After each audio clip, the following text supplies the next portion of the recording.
Hello viewers, a very good afternoon. Welcome to our FB Live session. As you all are aware, we are doing a series of FB Live sessions on emergency care during this lockdown period. So today we are here to discuss about stroke care. So during this lockdown, if at all anybody suffers from a stroke, what to do? What is the emergency care they need to look for? And what are the services that we offer at Apollo hospitals? So dear audience, if at all you have any doubts related to stroke, please leave them in the comment section. We will be taking them live during the session. And today we have with us Dr. Rajesh Reddy sir, who is a senior consultant neurologist at Apollo Hospitals, Hyderabad, who will be answering all your doubts related to stroke. And he will also be explaining us the process and the safety precautions that we are taking at Apollo Hospitals if at all you seek any emergency care. Welcome to our FB Live session, sir. Good afternoon, yeah.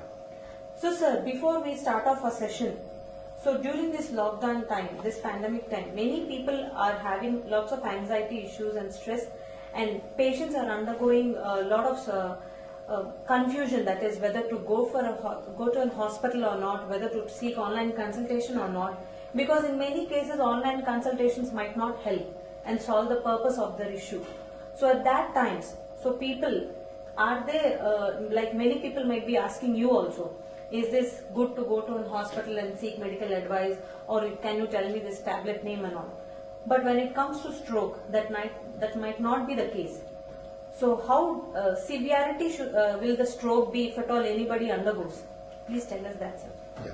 Basically, it's a common misnomer that stroke, whenever it occurs and if the patient recognizes or the patient family recognizes the symptom in the patient, then if it is minor, it's in the current situation, there's a lot of fear among the fraternity, in society in general, that if we go to the hospital, we are at risk of having COVID infection, and hence minor symptoms are generally ignored.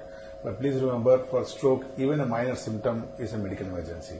Because if, for example, if you have any weakness of one side of the body, or vision abnormality or speech abnormality, which is only minor, where the patient is still able to walk, but he has a minor slur to his voice, minor dizziness with or without nausea and vomiting. It is just only logical for a non-medical person to think that it could be a very minor symptom and just ignore them, or even try to manage with home remedies and stay put without doing anything. But please remember, this stroke can evolve in the next few days' time, and sometimes it can evolve to such an extent that the brain can get damaged to such an extent where there can be permanent disability also. So you need to recognize those symptoms, and once they are recognized, there's no point waiting at home fearing of COVID infection when you come to hospital. Hospitals in general, wherever the patients like stroke or even heart attack or even for that matter cancer or renal failure patients are being treated, are taking all necessary precautions to prevent a general patient away from the regular patient suspected of having COVID infection. So I would strongly recommend that even a minor symptom which could be stroke related should not be neglected, because stroke is a medical emergency, and all you can do is only in the first few hours of the onset of symptoms. And once you cross the first few hours, it's only matters about how you prevent a second stroke, and you will not be able to do anything for the current stroke. And the longer you wait to seek medical care in an emergency setting, the longer the time you take, the more amount of the brain it gets damaged, and there's a possibility of a permanent disability or even death in sometimes. So that's very important. So please remember to not ignore the stroke in general. Sir, as you were mentioning the signs of stroke, the numbness and the blurring of voice and all. So will these be only during the time of stroke occurring before it, or for the past few days also people will be having these symptoms and they might be neglecting them? Is that the case? Generally, stroke is almost always sudden onset. So when the patient has sudden symptoms, initially it might be just a subtle symptom, but the symptoms can increase in the next few days to sometimes few weeks generally, but when it starts, it always starts sudden. So patient is very clear about the onset of symptoms. But some rare symptoms like minor vision abnormality, which might go unnoticed because it doesn't interfere when you're reading. But when you're looking in the vision as a whole, it might affect problems like driving or walking on the road which are not allowed in the period of lockdown, you might miss minor symptoms of vision field defect because you'll be able to read you'll be able to read it normally even if you have a visual field defect. So such minor symptoms might be ignored, like even dizziness, it can be short lasting for few minutes to few hours, and that can just be ignored because it improves over a period of time. But that symptom which improves, which is a stroke symptom, and then it can have a risk of having a recurrent of those symptoms, in which there can be a larger clot formation and severe magnitude of symptoms. So that particular condition, as you know, is called as a TIA, a transient ischemic attack. So it is very common to miss in the current situation because the symptoms improve totally and you think the patient is normal, you don't have to approach the hospital, only to worsen later in about at least 1/3 of those patients, because the recurrence of stroke is high about as high as 10 to 20%, even a little more than that if you have traditional risk factors and if the patient is more than 60 years of age. So sometimes it is difficult to see the onset of the symptoms, but please keep a watch and you should rush to the hospital as early as possible. Even, for example, if my neighbor also has similar symptoms and comes to my home and knocking the door that a patient has a stroke, I would only suggest him to rush to the emergency as early as possible, because I can do nothing in capacity as a neurologist at home, because this patient with stroke has to be treated in a hospital in an emergency setting, because it requires a scan, it requires some blood tests to be done, you need to differentiate whether it is a clot formation or a bleed formation, and then you need to treat appropriately, which can be given, the treatment emphasis has to be given more in the first few hours of the onset of symptoms. So please remember, rush to a hospital as early as possible to the emergency if you notice any of these stroke symptoms. So sir, as you were mentioning that at home, being at home, people cannot do. So it is a direct note saying that first aid for stroke cannot be done at home. They need to be rushed to the hospital. So as you were mentioning, rush to the hospital, is there any time period that if at all a patient is brought in like within first 1, 2 hours or 3 hours, so will there be 100% recovery, and tell us about the time period, sir? Yes. So basically, what happens during the stroke is the patient with ischemic stroke, which is by far the commonest cause of stroke, you have a clot forming within the blood vessel, and because of the clot blocking the blood vessel, so the blood won't reach the tissues, the neurons. So as a result, the oxygen, the neurons are deprived of oxygen. So the cells die over a period of time. So with each minute of blockage of this blood vessel by the blood clot, about 1.7 million neurons get damaged. Imagine as minutes accumulate over a period of time by staying at home, so many and more neurons get damaged. So the idea is to minimize this damage as much as possible by trying to dissolve the clot once it has formed. And for that, you need to reach as early as possible to the hospital. And once the patient comes to the hospital, the emergency physician, the neurologist, the radiologist, and the lab people, because there are certain blood tests which need to be done to see whether the patient fits in the criteria, the inclusion-exclusion criteria. And once he fits in that criteria, you need to administer an injection which can try and dissolve the clot. Thereby, the blood supply is restored, and again the neurons start to have the oxygen. So this process is to mainly minimize the extent of damage to the brain, because the less the brain gets damaged, the more chances of recovery. So we need to try to convert all major strokes into minor strokes, or sometimes even total recovery is possible if the blood supply is restored within the first 1 to 1.5 hours. So this time window is up to 4.5 hours from the onset of symptoms. After 4.5 hours, then the current criteria don't give justification for giving the injection. The injection is an intravenous injection. There are two kinds of medicines now available, and one is given by infusion for a period of 1 hour after giving 10% as a bolus dose. The other one is a direct injection which can be given in a couple of minutes. The former one is called as RTPA or Actylase. The second one is tenecteplase. So both are almost equally effective. But the idea is to at least try to see if the patient requires that particular injection, and the patient should be given if he qualifies for the inclusion-exclusion criteria. And this can be done only in a hospital setting, because you need to do a scan to exclude hemorrhage.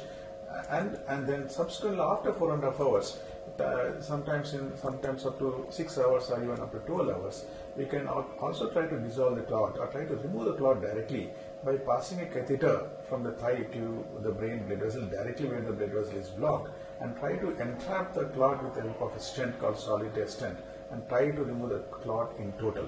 So thereby also restoring the blood supply. But generally the time delay is little longer, so the easier way is to give intravenous injection. So that should not be missed in any patient who qualifies for that particular treatment. Thank you so much, sir. So, sir, many people have confusion between heart attack and stroke. They even call heart attack as mild stroke. I was affected by mild stroke and all. So they both are different as being in medical field. So many of us might be having an idea for that. But please address audience and tell them those differentiations in those two terminologies. Yeah, because stroke as a general worldwide is mainly used for brain stroke, also called as brain attack. For heart specifically it's called as heart attack or heart stroke, you can call that way. But if we call only as a term as a stroke, it is by far worldwide accepted that it is for the brain attack or brain stroke. So please don't confuse from heart attack or the brain attack or stroke, because sometimes both can be coexistent in a particular individual. Particularly patients who have heart attack can also have clot formation in the heart, and from where the clot can go to the brain and also lead to brain attack or stroke. So stroke, please remember, means brain attack. So what could be the reason for this stroke, sir? Are there any other comorbid conditions which could lead to stroke, or is it in general or hereditary, or what could be the causes for these? Yes, for stroke there are modifiable and non-modifiable risk factors. Non-modifiable risk factors which we cannot change is age if it is above 60 or 65 years, and sex, especially males have a greater preponderance to develop stroke than females. Females have protective effect of female hormones, where their stroke, the incidence rate is less than 45 to 50 years women. Whereas after they attain menopause, the risk of having a stroke almost equals the risk of men after a certain age, after 50 years. So age and sex are the ones which are non-modifiable, but more than that, the modifiable risk factors, which are by far the commonest causes for the risk factors for stroke, are the high blood pressure, which is the single most killer, is also similar for heart attack. Then we have uncontrolled sugars, so diabetes mellitus. Then you have smoking cigarettes, excessive alcohol intake, and high cholesterol levels in the blood. These are the 5 traditional strong risk factors which play a major role. And among all these 5, the hypertension plays a much more significant role than the rest of them. And if you have multiple risk factors in combination, the risk is definitely larger than having a single risk factor. And importantly, lack of exercise, sedentary lifestyle, and stress also contributing to being one of the major risk factors of late.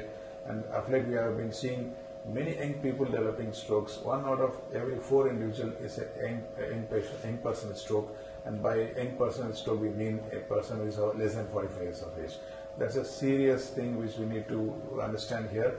And these people who are young, they might not have the traditional risk factors, but what we observed is that most often they have very sedentary lifestyles, lack of exercise, high saturated fat intake, high salt intake, and stress also contribute to them. And hereditary factors play only a minor part in strokes. Generally, they are about all put together less than 3% of the causes. You can have sickle cell disease, which is hereditary again, which is a cause of stroke in children. You can have antithrombin 3 protein C or proteinase deficiency. You can have high levels of homocysteine, which can sometimes be hereditary. So these are certain other special minor risk factors which contribute only a small proportion of patients with strokes, particularly young people. But by and large, please remember the traditional 5 risk factors which are modifiable or under our control, which are already discussed, and that needs to be addressed to prevent strokes. So, sir, as you were mentioning about the BP, that is the blood pressure, can be a major cause for stroke. Yes. Because many people who all are suffering from this hypertension, be it high blood pressure or low blood pressure, sitting at home might be having many worries about their hypertension because of not taking timely consultations and not getting their BP checked and all.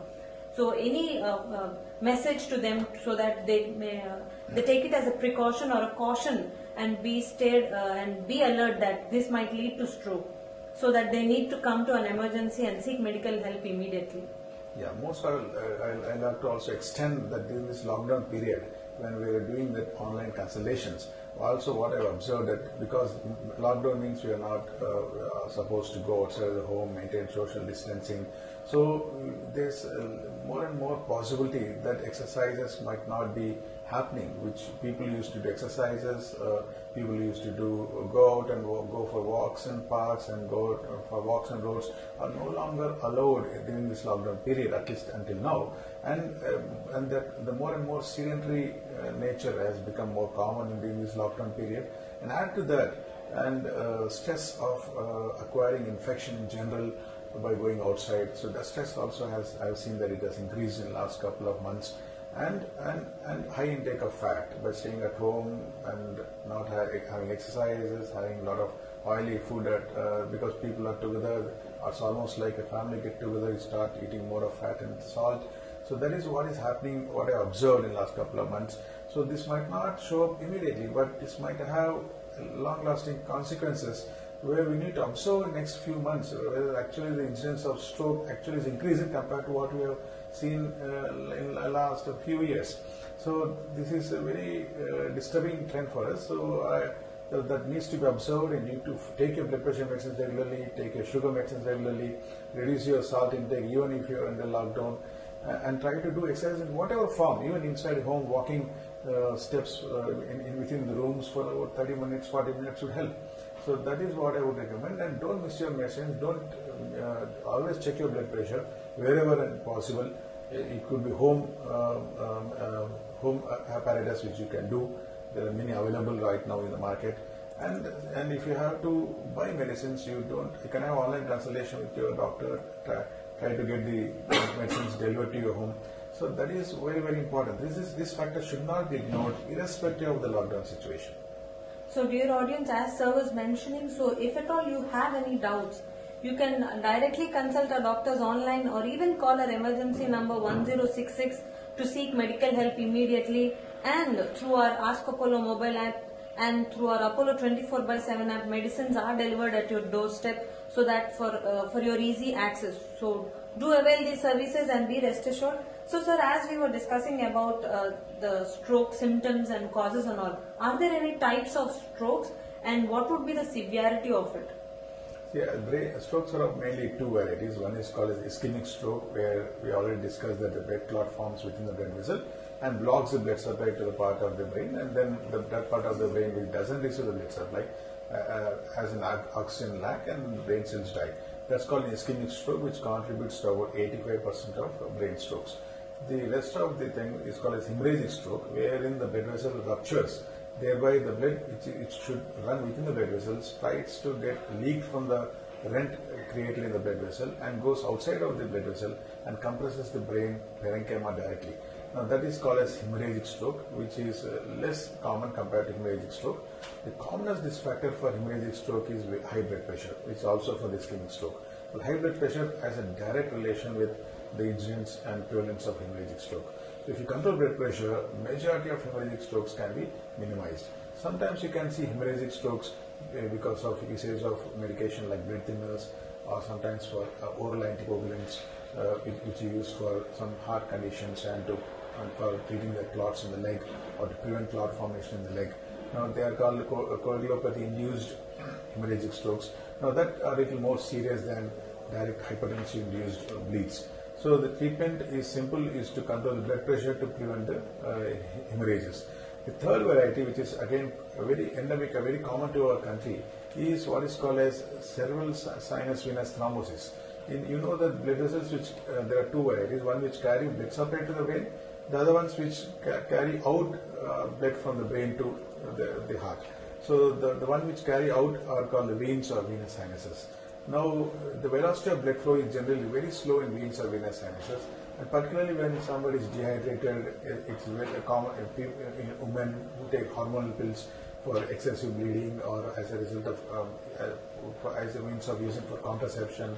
People you have polycystic ovarian disease and on hormonal pills can have increased clotting tendency in these veins or venous sinuses. Thereby here there is blockage of the blood being drained out of the brain, so that the brain, at any point of time, brain has more amount of blood and then they tend to rupture and create what is called as hemorrhagic infarcts. So this entity is called as cerebral sinus venous thrombosis, which can also produce all the symptoms similar to stroke, but in addition to that, fits are more common in these kind of strokes, and particularly as is more common in women, as you just mentioned. And this also is an emergency which you need to rush to hospital. Probably not as that you should rush within first few minutes or hour, as you see in ischemic strokes and hemorrhagic strokes. But the third variety also need not be neglected. Sure. So, sir, can stroke be 100% reversible if they are brought in time to the hospital and treated in time? Yeah, there have been numerous studies, and in our practical experience, if the patient gets that clot buster treatment within the 1 hour after onset of symptoms, then you can have almost a complete recovery, and almost 0% of brain can be prevented. Even 1% of brain damage can be prevented. The longer it gets over 1 hour, the percentage of damage of brain keeps on increasing. Now, if you have around less than 5% of the brain getting damaged at the end of the stroke, despite all treatments, now whatever symptoms that can manifest might all recover to almost 100%. Even though 5% of brain is damaged, the recovery can be 100%, because the surrounding neurons, which are not damaged, try to compensate for the functions of those damaged neurons. But if the damage goes beyond 5%, you can have residual deficits. But the residual deficits need to be minimized so that the patient can become functional over a period of time and go back to his job, if particularly the patient is young. So now the only way you can do is to minimize damage by busting the clot, by giving treatment in the first few hours of the onset of stroke. So, sir, as in heart attack, we have the golden hour rule.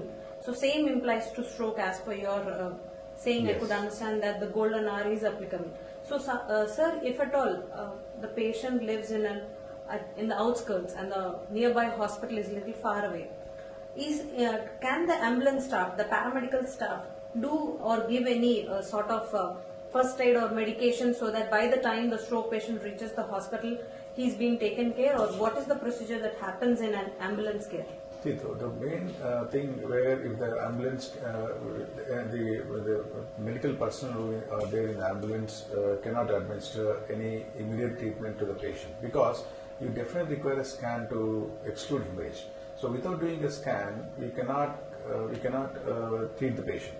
There are now availability of ambulance services with the mobile CT scan available now, but it's not widely available in our country, but in other countries it's there, where you can do a CT directly once the patient is kept into the ambulance. You can do a CT, send to images to the hospital command center, where a neurologist or radiologist will take a look at the scan and also can examine the patient to telestroke by using the network.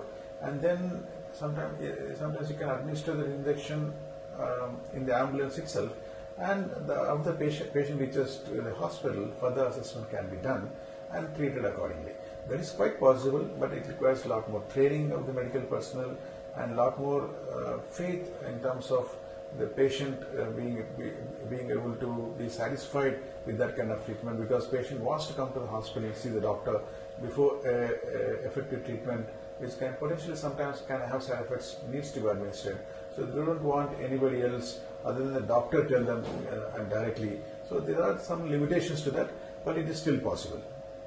So, sir, as you were mentioning that ambulance team cannot be performing or doing anything, but is it ideal for a patient to come by his own transport, or is it good to come by an emergency care like an ambulance of an hospital? I definitely recommend, if there is a availability of an ambulance service, please avail that, because it definitely cuts down your travel time, particularly during peak hours, because ambulances are given a free channel to reach to the hospital.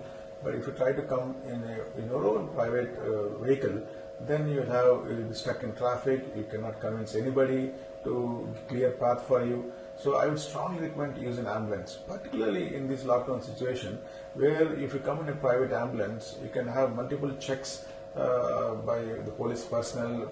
Obviously, they need to inquire why did you come out, and at each check you can waste time, about 5 to 10 minutes. before the police person realizes that it is an emergency and then sends you back.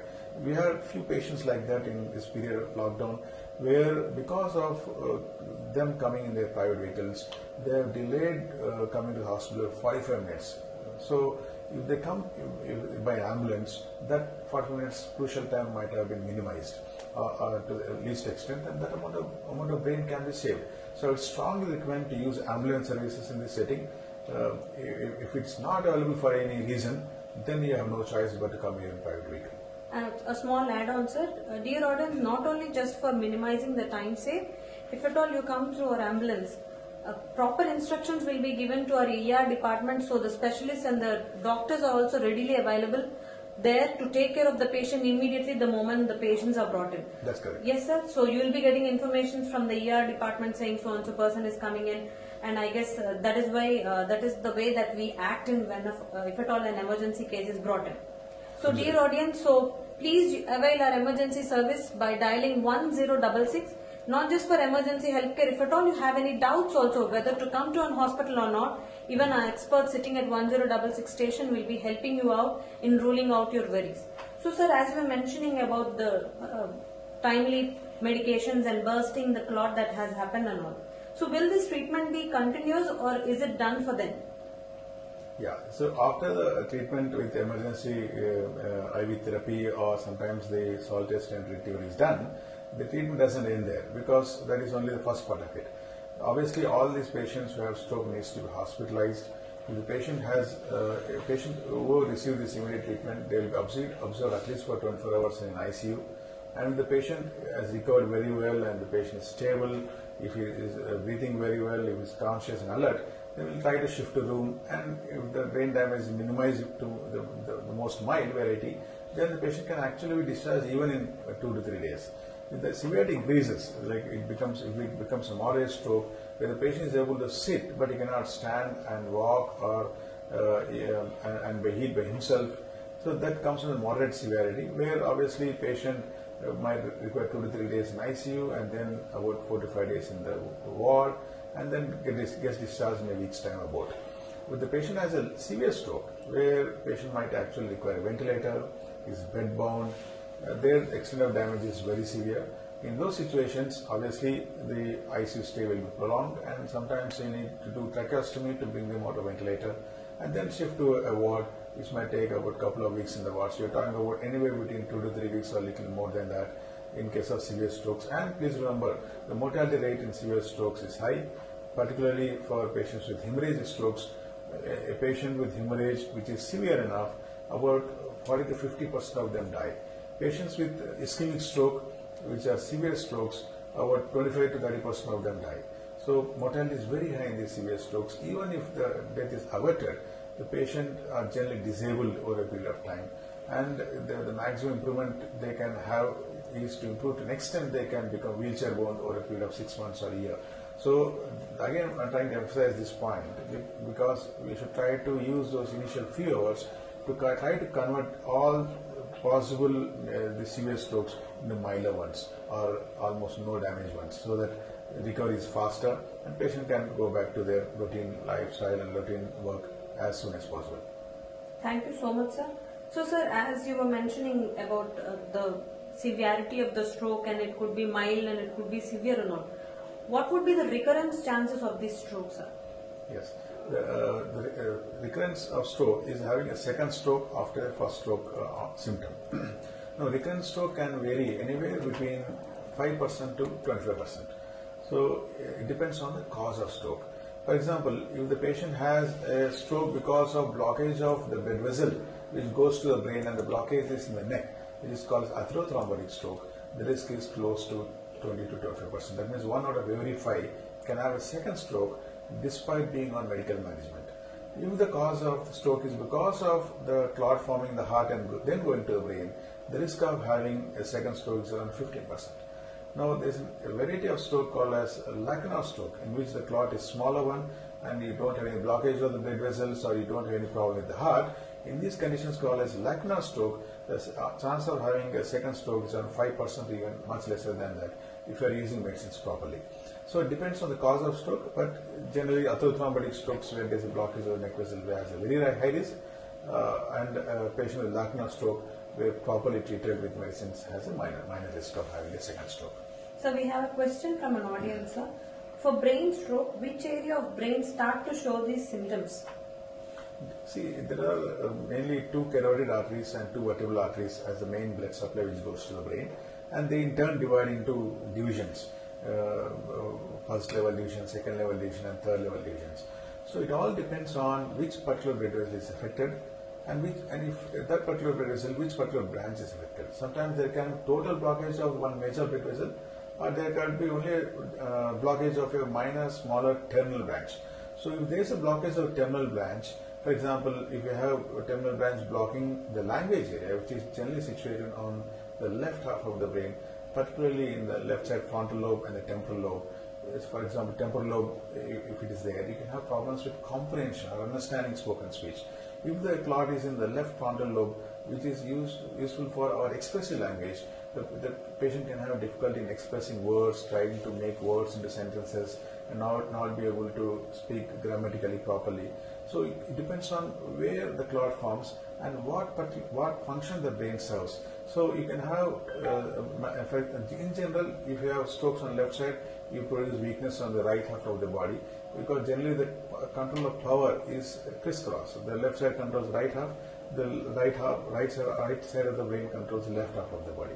Similarly, the vision on the right half is controlled by the left part of the brain in the occipital lobe, and the left half of the vision is controlled by the right occipital lobe. So it depends on the area where the brain gets affected and the blood vessel which supplies that particular area getting affected. So symptoms can vary. So, sir, paralysis, which is another, severe attack that happens to the brain. Can paralysis also lead to stroke? Yes, paralysis is a common man's term for stroke. So paralysis actually means weakness of the muscles, particular one half of the body, but it's only one of the manifestations of stroke. So paralysis is a common non-medical term used by society in general for any stroke. But I want to emphasize by taking this question, saying that weakness is not the only symptom of stroke. You can have just numbness of one half of the body without any loss of power. You can have imbalance while walking. You can have vision abnormality as discussed. You can have pure language abnormality where the patient is not able to understand properly or not able to communicate properly. Or patient can have only just severe headache with nausea and vomiting and dizziness as a symptom. So there could be varied manifestation of stroke, and paralysis is only one variety of it. Thank you so much, sir. And we have come to our end of our session, sir. So dear audience, as sir has mentioned, the symptoms of stroke, which include trouble in walking, speaking and understanding as well, and when they're writing, also there will be some disturbances and numbness in face, arm and leg. So if at all you have any of these symptoms being seen either in yourself or in your family members or in your relatives, it's time to call our emergency number 1066 to seek immediate help and medical care. Thank you so much, sir, for joining us, and any final words for our audience, sir? I would definitely recommend that in terms of lockdown, don't ignore the symptoms of stroke, and you need to come to the hospital as early as possible, and do not be scared thinking that if I come to the hospital I'll develop COVID infection. Very clearly, there are people who treat general medical conditions like stroke or heart attack. The team is entirely separate, and luckily in our country, and particularly in our state here, we are not seeing many cases each day. So I would strongly recommend to people that if you notice any of these symptoms, or even for that matter any other medical emergency, don't stay at home. If it needs to be given as emergent care, it has to be given. That's very important. So dear audience, as sir has mentioned, emergency care cannot stop for this lockdown. Care cannot stop at any point of time. We at Apollo Hospitals are open 24/7 to give you all the emergency care and medical care that is required if in case if you are having any medical emergency. Thank you so much for joining, dear audience. And if at all you want to book online appointments, you can either download our Ask Apollo app or Apollo 24/7 app to seek online consultations. Thank you so much, sir, and thank you, dear audience, for joining in.